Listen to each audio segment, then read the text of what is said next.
Coach thought got maybe a little too physical out there today. What were your thoughts? How did you see it? I think we got to protect each other and stay healthy for the season. And definitely, if he said it wasn't what he wants, then we got to fix it. When speaking about the line and the pass rush, Fitter mentioned your name a couple of times as a guy that they're looking to take a leap this year. How do you look at I'm sorry, could you repeat that question? I couldn't really. coming into the season? Been discussions about the pass rush, especially with the departure of Hassan Reddick, and Fit mentioned your name as a guy who they're looking to take a leap this season.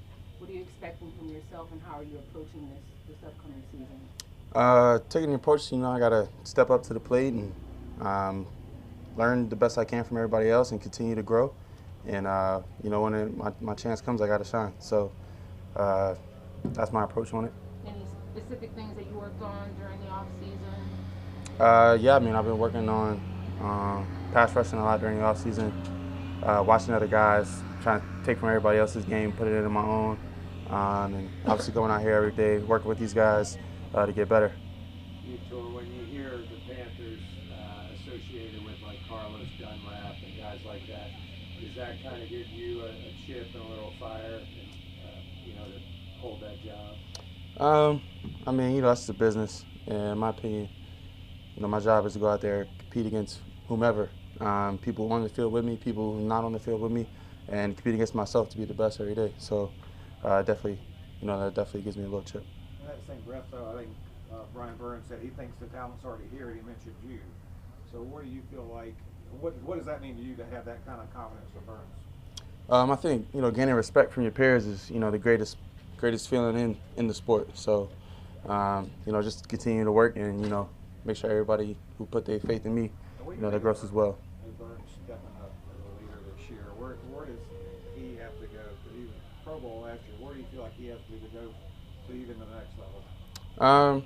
I think Burns, set the standard, especially him being a Pro Bowler, leading the way for everybody else in the group.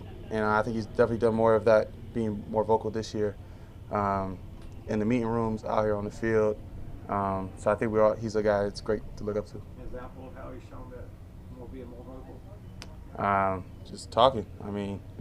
Every time there's something that needs to get done, drills, even in we're watching pass rush upstairs, he's correcting guys, maybe times before, that wasn't happening.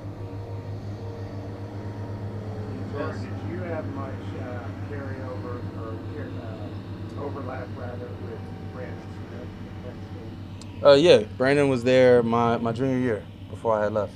We were teammates for that one season. Your impressions of him then and now? He was a freak athlete when we were both in Penn State, but obviously he was really young and he had a lot of work to do. But coming out here, you see the development in him as a man. He's a dog, so he's trying to prove to people that he deserves to be out here. I think he's definitely did a good job of that. Back on you and your pass rushing, do you like how they use you? Like a lot of times, like third downs, you're inside. Do you kind of like those matchups and think you can win them? Yeah, I feel like my job is to win no matter where they put me. So I take pride in that. I take pride in trying to win inside and outside. Yetur, not sure how much you've been matched up on Ickey, but what are your initial thoughts of him? I know Brian said he's still got a ways to go. I think the coach said that as well today. But what are your thoughts on him? I think he's Ickey. I think definitely has all the tools to be a great player in this league. When you look at him physically and mentally, he may not be as caught up as some other guys, but I think, just with time and learning, he's going to be a great player. Where as a viewer, where would you see it? Like, if I'm watching Ickey, where would you see it? You're like, all right, he needs to improve on this, he needs to improve on that. What in particular? I don't know. I think you probably have to ask his old line coach. I'm not a coach. But. When the rookies are singing each night, who's been the best performer so far? Ickey. He's the only one who really passed. So.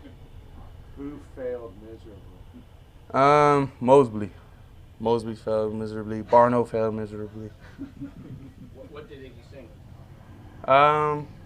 Shoot, I don't even remember. But he's the only one we really clapped for. So. Is it more about enthusiasm or like talent? I think as long as you bring good energy, that's all really the room cares about. But it's intimidating being up there as a young guy. So What did you sing? I sang "Dreams and Nightmares" by Meek Mill. First try. Want to give us a version of it? No. Did you get claps? Yeah. You did? Yeah. Well, back on Brian, did you notice that it was tougher for him to be more vocal the last year, or where have you seen that? I mean, I feel like it kind of started last year, and then as time went on, like even in the offseason, he's hitting guys up, like trying to stay on top of people. So I mean, I think he's been had that mindset since last year, and then going into this year, it's just developed into him obviously becoming a great leader. He said he's getting up earlier these days. Yeah, he did you is. notice that? Yeah, I've seen him in the training room, so he definitely is getting up earlier. He said it's really tough for him to get up early. Can you relate at all, or is that? I mean, I've always been kind of an early morning guy, but when you're from Florida, I guess it's a little different.